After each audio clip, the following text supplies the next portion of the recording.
welcome to another episode of Peace Luv Biz with me, your host Steve Higgins, the chaos conductor for today.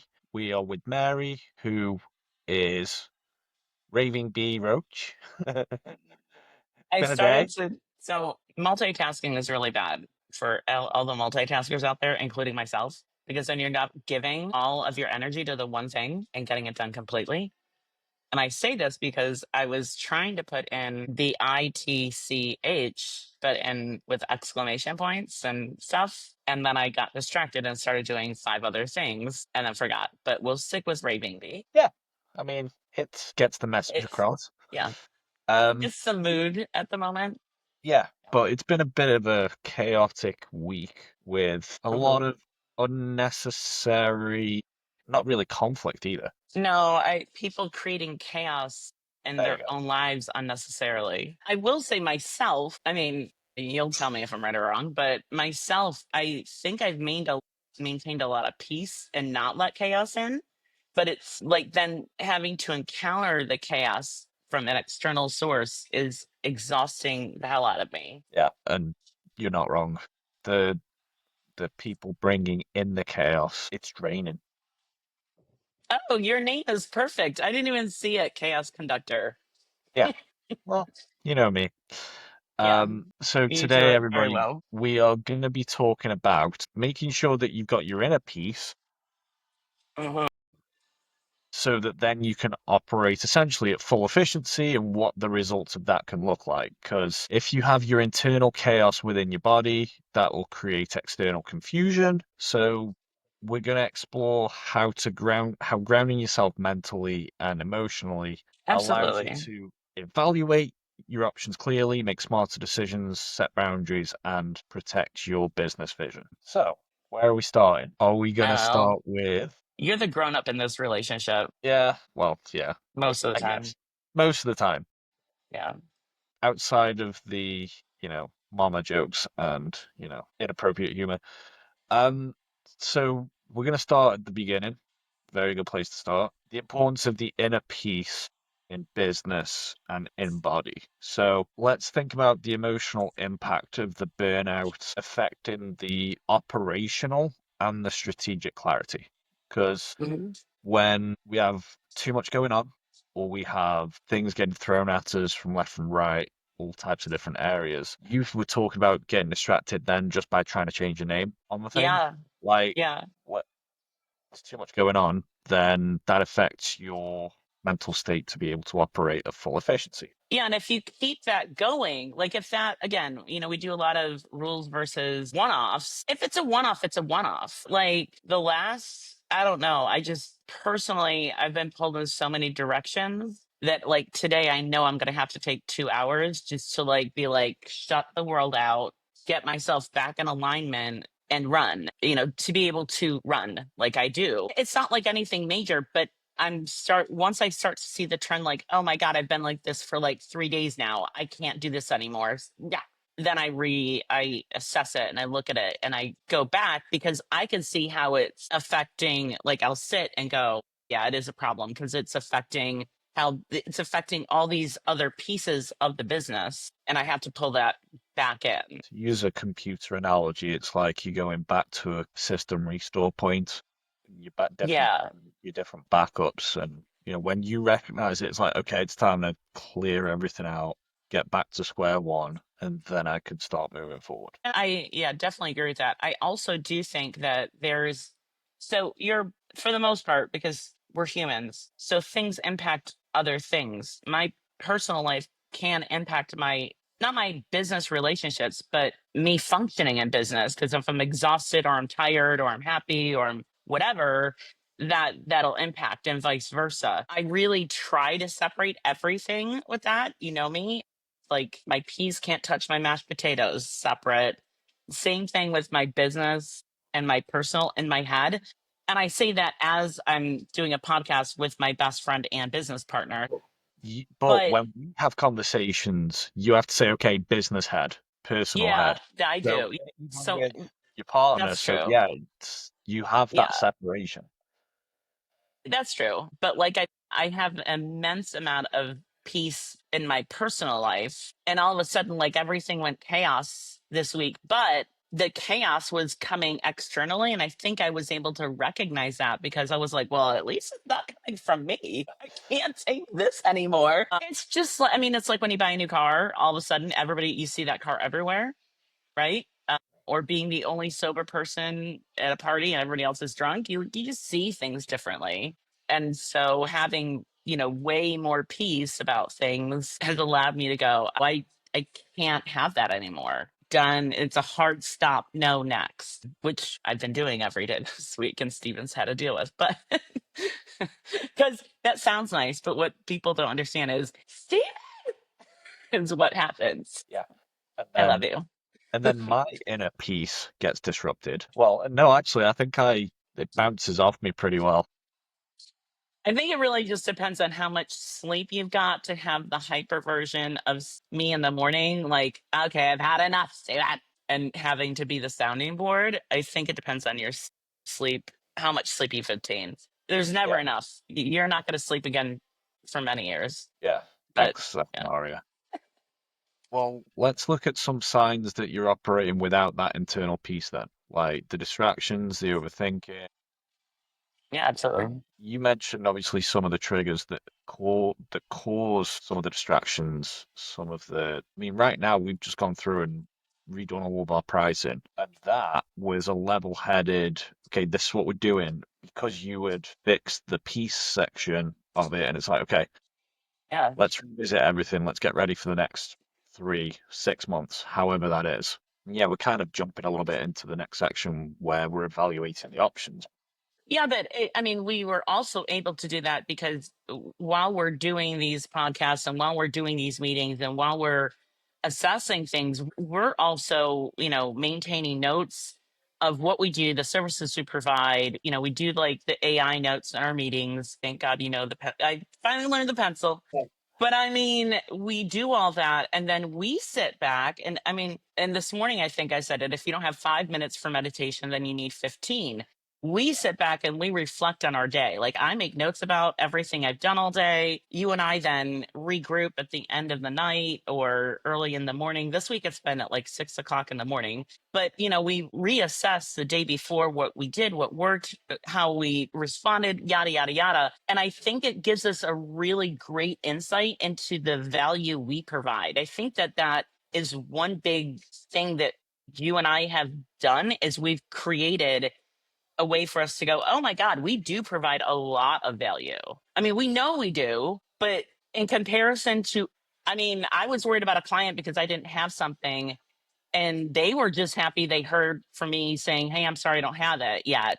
I'm getting to it because their other accountant would ghost them for 6 months. So, I mean, I think sometimes you and I hold each other, like both of us hold each other to such a high bar because we are those people that we forget that we hold ourselves up really high, but the next level down to the next person is such a far drop that we Well, forget how good we are at what we do. I'm going to make another point, but we both come from the service industry. You were in Yeah. hotels. I was in restaurants for freaking 8 years as a kid, Uh-huh.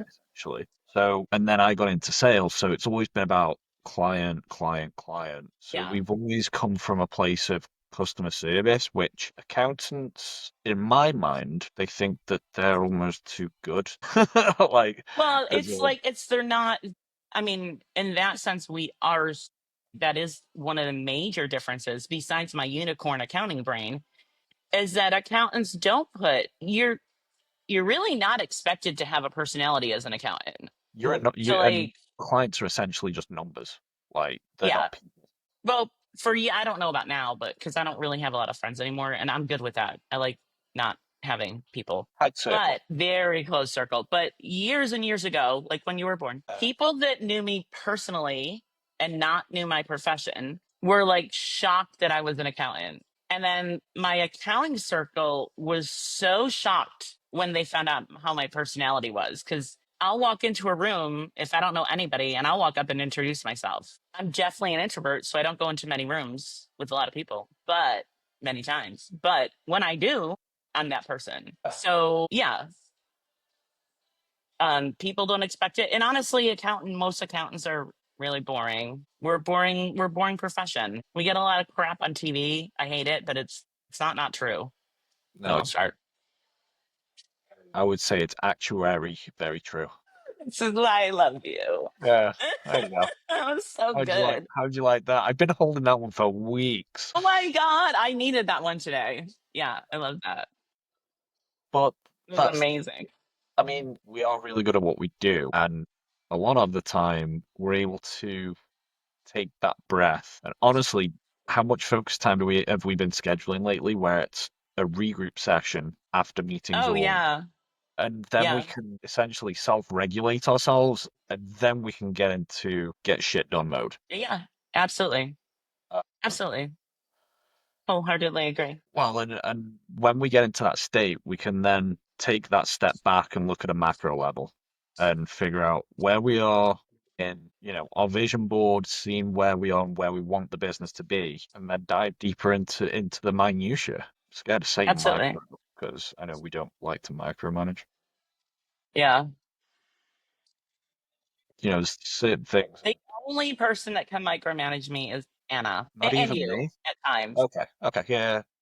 No, Yeah, we're good. like you micromanage me like, "Hey Mary," like it's very rare that something drops off my radar, but when it does, you're like, "Mary," and I do appreciate that. I was going to say, typically it's a, hey, this is happening, then you do this for me kind of deal. Yeah. Like, there are no accounting emergencies. I'm going to say it again. But Yeah.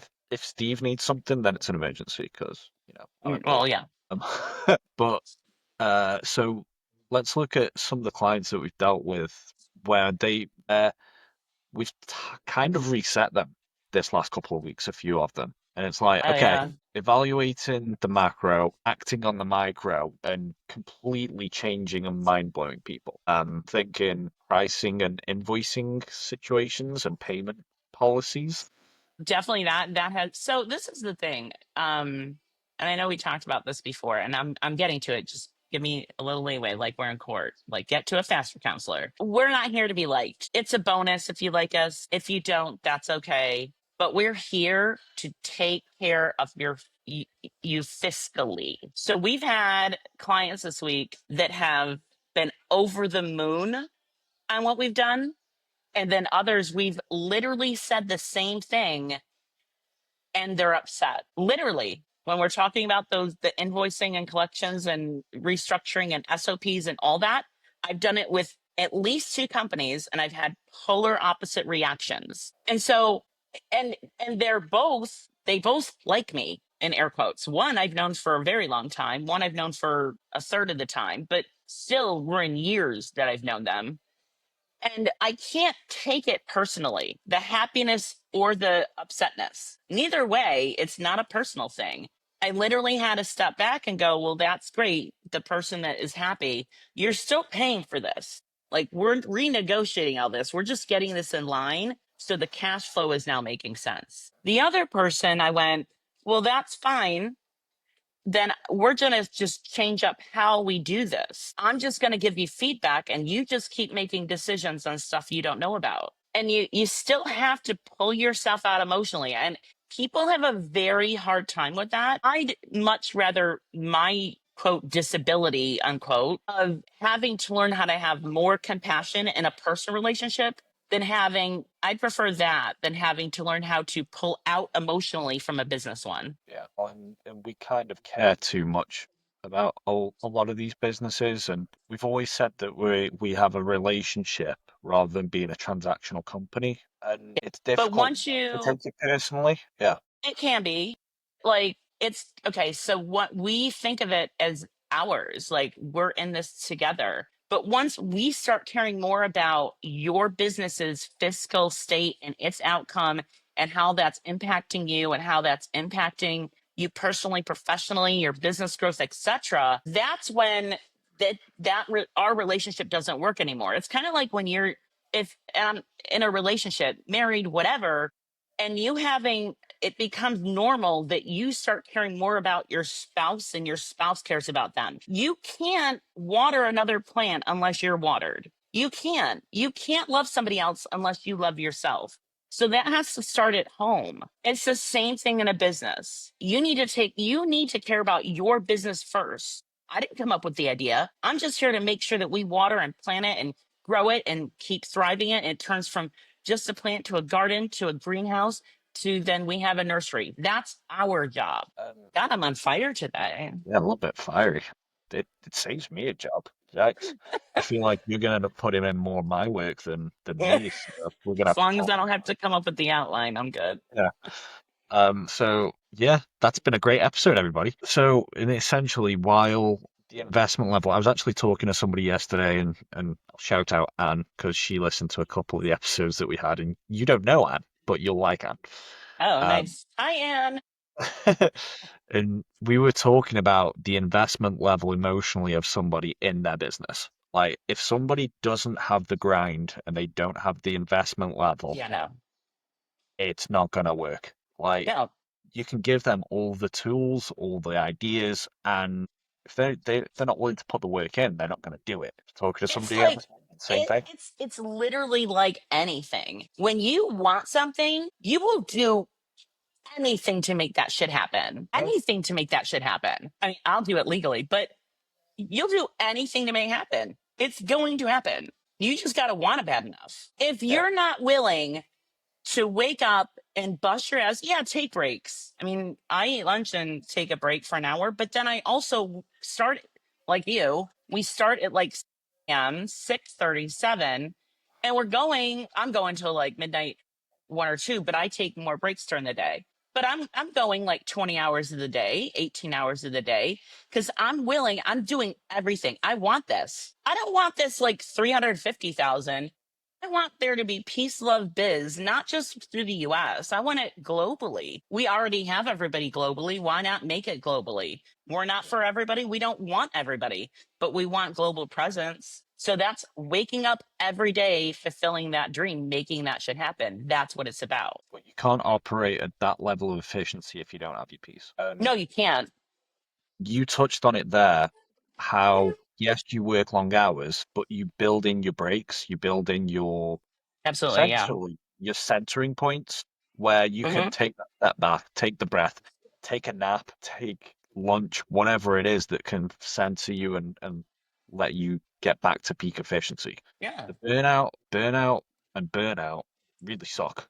Yeah. So there's no point trying to, I mean, yeah, you can half-ass things, but it's not going to get you the results that you want. No, Uh, and even on a personal level, we're always going to have something's always going to pop up.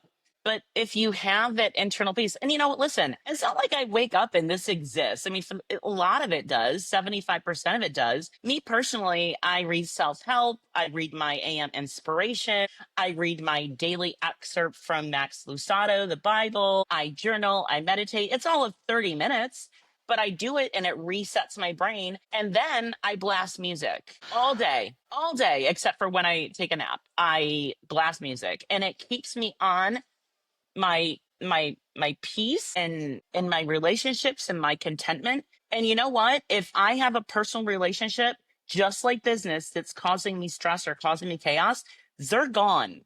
Gone. I can't good, have good. it. Cut it out. Yes. Gone. I mean, block, delete, buy, like just you're better off just not existing in my world. I can't. See, That's me, but I'm people gonna need to say I'm assess what sorry. makes work for them. I'm sorry for you again, because I just wake up and piss excellence. So, Uh, like, I'm sorry that yeah, you've got no, to go through all that. yeah, I do. But you also have me, so that might be why you piss excellence because Yeah, yeah. No, I that's got right. you. I Yeah, yeah. back you up. Well, and kind of moving on, it's how do you protect the inner peace and the central focus point, essentially. You remember that the most important person in your life is you. And so, That may not be easy, but you have to. but how do you do that? And I think one of the things is just being okay with telling people no. Yeah, it is. That's crazy to me. It was never a done thing. I've always been a people pleaser, so I don't like confrontation. I No. I always try and make everybody feel warm and fuzzy, and it's not always to everybody's best interest, especially mine. That coming to terms So with that like big thing. I like I use spreadsheets when appropriate, Uh, not for bank statements or producing taxes, just for the record, but when appropriate. And I had to make some decisions yesterday personally. Well, I have to make them, so I'm working on them. But I created a spreadsheet and created the scenarios for the different possible outcomes and did the pros and cons. And now it's assessing it and going, what works best? None of them are ideal. None of the possible options are ideal for any of the interested parties, but something has to be decided. So, what's the best worst case scenario is kind of where it's at. But I did that because I know what my limitations are, what's going to make me happy, what's going to make me miserable. So I put in like I commented on that that's not something I'm thrilled with. And I'm not thrilled with this, and I'm not thrilled with this. To know what the most important things for me are first, and then take in consideration the other person and the relationship and whatever. But I can't, if I'm not happy, I can't make anybody else happy. It's just not going to work, business or personal. you're not going to make sound decisions if your brain is full of chaos and soup. Yeah. It's mush. Yeah. And On honestly, my partner, he almost fell over that I was so calm and rational about it. Yeah, it's It's been like, shocking me lately. yeah, we haven't talked about this, so that's why your face is just like, That's what the fuck why is I'm he talking like, about? Yeah. what have I missed? Yeah. Well, and it's also not been talked about because it wasn't stressing me out because I have my peace. That's the other funny part about it is I'm so calm about it. It's just like, oh yeah, that it looks like I made coffee this morning. Yeah. Well, so when you look at how that works for business owners, right? Hmm. When you've got the chaos going on, you've got everybody coming at you, and you finally established your piece, figured out your options. Setting those boundaries is huge. And so overcommitting, undercharging, letting clients overstep, how do you find and do you have to define that? Because we've been on calls with clients at stupid o'clock in the morning. And now, quite frankly, I feel like some of that's been a waste of time because, quite Well, I frankly, look the at it, relationship, I don't. I look at it like, I look at it like, but I'm a person without regrets. My only regret I in don't life regret it exactly. I was mean, not getting my hair the right blonde when I did. And me I have too. to get my roots done. But Yeah, yeah, me too. yeah. Other than that, I don't have regrets. I try not to have regrets ever. I wouldn't say I regret. look at it as, hey, this is what we've done in the past. And it's okay that you don't value that, but we do. And we've now put a price to it because there is a price to it on a business level, personal issue, business issue. There's always a price. Hey, listen, personally, if I am going out of my way to make sure that my partner feels welcome and loved and secure and safe talking to me, the least you can do is provide the same thing back. If I'm providing a space for my clients that they know our phone goes into D&D at 7 o'clock at night, but you're still welcome to text or call. And if I'm awake and working, I'll respond to you. There's value in that, and value equals money for us. It does now because I'm done providing access to people that, quite frankly, don't understand the value and think that it should be okay. Yeah, I mean, Like, I I'm in a different place than I normally am, like right I now.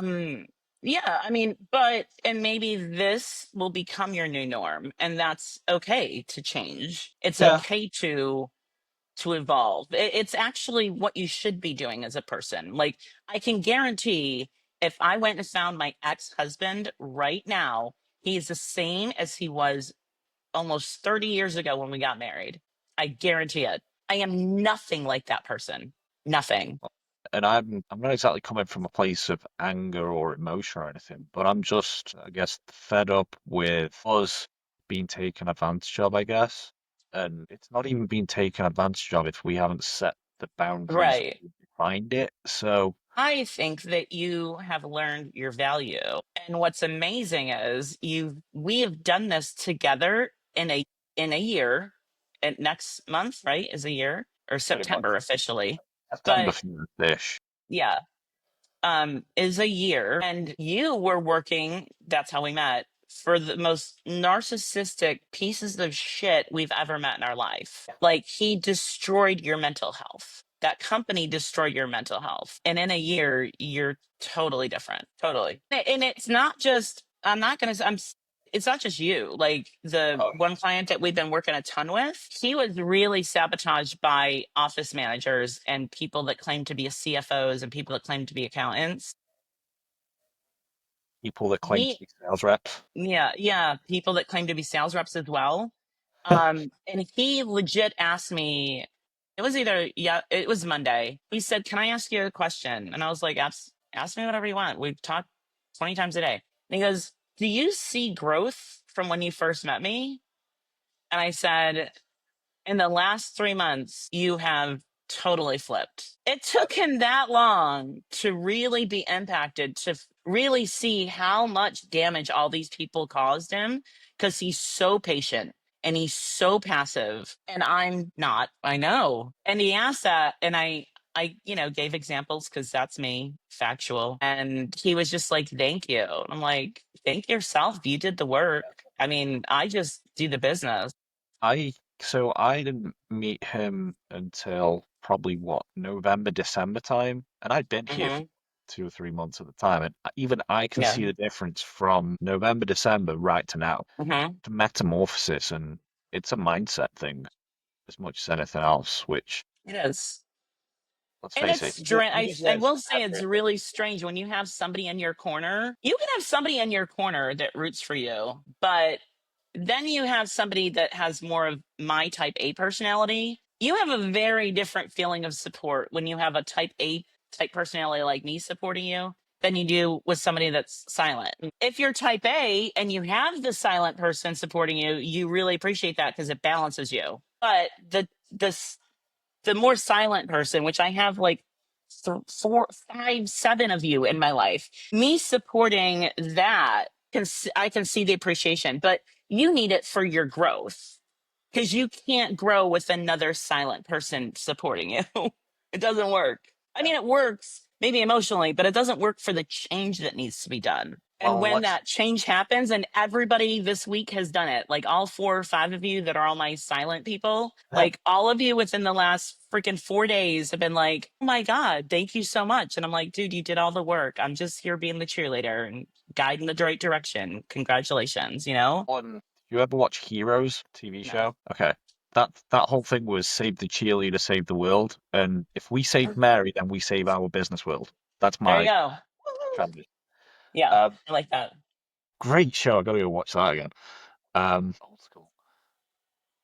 I Yeah. want to touch on a little bit the specifics on some instances this week where sales reps and SOPs, and it's kind of a completely different topic, but it is about boundaries and options and some of the It is. reevaluation that we've talked about. So there's a lot of Yeah. people that have been completely taken advantage of, and people that haven't had the right systems in place. And if they don't have the systems in place, they can't enforce anything, really, can they? No. So, from a sales standpoint, I know that if salespeople think they can get away with stuff, they will do what they can just to collect their paycheck. It's just what it is. Mhm. So then when you've got Mary coming in as the COO, CF standpoint saying, here's what we're going to do moving forward. And then you get everybody raising hell, complaining, bitching back to the boss. And first off, how do you figure out how to deal with that from your side? And how do you do it from the business owner side too? So, I have to have good relationships and transparency and communication with the clients that we have, which are the business owners. So before I do anything, I obviously let him know, "Hey, this is what's coming down the pike." He trusts me implicitly, completely. And he goes, "Okay, thanks for letting me know." So he knows what's going on. I made sure I did this strategically. So I made sure we had all of our AR collections caught up. And we went from an enormous amount of AR outstanding to minimal. so that he was at least feeling better about cash, right? And then we started implementing SOPs regarding sales and BEOs, etc. And I let him know that. But he felt the confidence from the collections that then when the next swarm of people came, Mary, Mary, Mary, Mary, Mary, he already saw step one worked. So carrying out the next one was like, well, that's a no brainer. This has already worked and we've already collected. So, of course, she's going to run this one. And we did. And he's like, well, it works. Yes, it does. Me, I just send out, hey, this is an SOP. Let me know if there's any questions to clarify anything in it. And then I got back to things that didn't follow the SOP. And I responded back per the email sent out at 10:15 a.m. Eastern Standard Time this morning. This is not following the SOP. Please correct and send it to me. Wasn't done. Errors in the stuff I got, so then I'm simply going to fix it with the client of my client. And you're literally walking yourself out of a job. Change is inevitable. Small businesses need structure. It's not just Marriott and Bank of America and Publix or any Amazon. Everybody needs SOPs. I don't care who you are. We have SOPs. Everybody has SOPs. You have to have SOPs. You have to have rules. I mean, hello, you got to have a guidebook. You can't not have rule. It's otherwise we're back to chaos. And all of these SOPs are in the best interest of the client. And that's kind of Absolutely. my point is if you've got people in the business that don't really care about the SOPs that you're putting in place, they just want what's best for themselves. You're gonna have to deal with some of those people, especially salespeople, because we're a grimy bunch. Including myself. I'm not that way. You're not at all. I've No. always been seen as to be different, but Hmm. I get tarnished with the same brush. Yeah.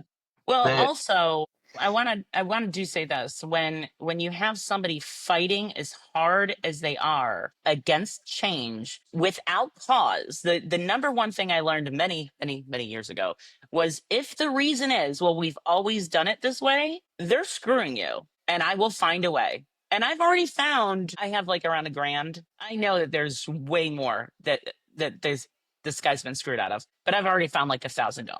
They're stealing. They're stealing in some way, shape, or form, whether it's off the top or behind or whatever it is. They're stealing. Yeah. and my argument to the salesperson is, how do you expect to get paid if you don't have anything signed? I mean, like our estimates go out. You can't do work without you approving the estimate. Can't No, do it. no. So yeah, bit of a slight tangent, but Yeah.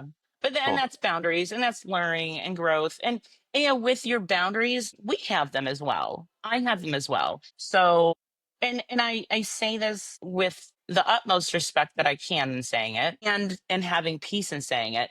But when you start infringing on my boundaries, I'm going to call you out on it. If you have a question for me, ask. I'm more than happy. If you need time with me, schedule it. Everybody has my calendar link. If you don't, you schedule it with Steven and Steven I automatically am on Steven's on his invites. But do not jump in my Cheerios. Do not jump in my lane. Do not speak for me. You're good at what you do. I'm good at what I do. And that's where my boundaries definitely come into play. And it's been happening more and more lately. And I personally will just shut down. It's the safest approach to the situation because that Irish blood, starts I'm just getting a thinking little heated. I'm thinking about your stages of anger with people. There's only two options. So um, I go silent. Means you're up. That means you really messed up. So Yeah, if I go silent. And it's funny because I can think of one that he never gets silence. I don't think he realizes that he's in the better situation. I don't know who If you you're think about. really, really hard, you'll know because I'm always ripping him and he always calls me his mom. Oh, okay, there you go. Um, but I don't think he realizes that he's in the better situation of making me angry with it, which is funny. Doesn't need Yeah, to. like no, it's fine. Yeah, I only have two options there. But that's boundaries too, because then why are you here? If you know it, why are you here? I mean, you wouldn't have an electrician in your house and tell them how to do whatever electricians do. I don't know what the hell they do, you They know, do electrician stuff. That's electrician why stuff. that's why they have licenses to do what they do. Not they're Yeah. not a handyman. They've been through the I training. literally, I don't tell my hairdresser what color to They're the do my best. hair. Like you said, you got the wrong shade of blonde, didn't you? So, Yeah, I did. I don't pick out my nail color. I don't. I do accounting. I do taxes. I'm surprised I can dress myself, to be honest, but oh, I remember when I couldn't really dress myself. I used to get ridiculed by my parents because I would wear the wrong thing to go out in. But my God. yeah, no, and yeah, never mind. I That's just just do, not do what important. you do best is really where we're going with this. Yeah, Stick thank with you. what Yeah, you know. And also, karma has an amazing way because every time somebody does or says something that wasn't probably the best idea. I'm not saying I'm perfect. I'm not. I rarely make mistakes with what I do for a living. Will bite you in the ass. And we've seen it. It just repeats itself over and over. So that makes me happy at the end of the day. It's my peace story. isn't just a vibe. Peace isn't just a No, vibe, it's a strategy. If you can get peace in your life and in your business, then you can make better decisions. That's the whole point. absolutely. And find your I really wanted to talk about this city because I was like, our company name, I mean, we're Peace Love Biz. Like, we are all about peace and love. We are. I mean, that's everything to me and business. They're the three most important things that make my world go round. So the number one thing is peace. If you don't have peace, you will have nothing. Nothing. You can't love yourself without peace. You can't exist without peace, not happily and not for long. You'll have a heart attack and die. Find peace. I think that's a good place to finish on because you find peace, you figure out your options, and you get Mhm. better growth that way. So if you guys want to strategize, go to peacelovebiz.com, schedule a meeting. We'll happily try and help you figure out your inner peace. And if you need a therapist, I know a few good ones. So Yeah, we've only got like eight of them yeah, we only have as like clients all eight over the therapists. country. Yeah. I do want to say one thing about my piece is I've been changing up how I look and how I dress and my makeup and my earrings and making sure I change them every day. And today I'm wearing these earrings, and these were made by AJ when he was in pre-K, and I've kept them, so I wore them today. Pre-K. I'm lucky if I get handprint pictures from pre-K. Yeah. Well, I Yikes. mean, they were sick, but they had my type of brain. Yeah. Functions really good on some things and is complete garbage on others. So Well, he could AJ's make earrings. making sure that karma is coming to people. Hmm. Karma's coming to you. So I think we know where we are. We Yeah. want to be peaceful. We want to be operating at 100%. And I think until next time anyway, protect your peace, define your path, and lead your business with love and clarity. Till next time. See you next week.